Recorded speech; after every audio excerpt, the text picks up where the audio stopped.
Localized sa opisina lang ng Technical Affairs Bureau ang nasunog sa bahagi ng gusali ng Senado sa Pasay City. Ito ang kinumpirma ng Office of the Senate Secretary o OSEC matapos ang halos 2 oras na sunog sa Senado. Bandang 6:30 ng linggo ng umaga nagsimula ang sunog sa 3rd floor ng Senate Building. Nasa parehong palabag rin ang opisina ng Senate Blue Ribbon Committee. Ayon kay Senate Secretary Renato Bantog Jr., walang nasugatan o nasawi sa insidente. Habang ang nilalaman ng apektadong opisina ay mga dokumento ng mga sesyon sa Senado, rules, technical questions sa procedures at iba pa. Ngunit wala anyang sensitibong dokumento ang nadamay sa sunog. Pero ngayon masasabi natin na wala. Pangalawa, meron naman tayong tinatawag na mga file or data redundancy, no? Opo.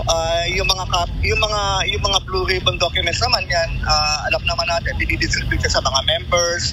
Tapos lahat yan may tinatawag na digital twin, ini-scan din yan.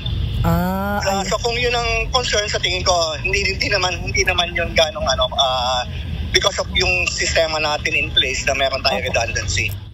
Bunsod na water pooling dahil sa pag-apula ng sunog ng mga bombero, naapektuhan ang mga nasa ibabang palapag, pangunahin na ang plenary session hall. Yes, may mga areas basa.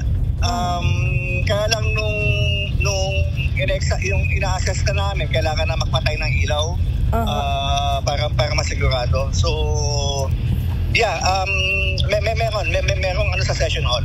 May water leakage, may water leak doon. Dahil sa insidente, isasagawa ang sesyon ng Senado bukas, araw ng Martes, 1:00 ng hapon.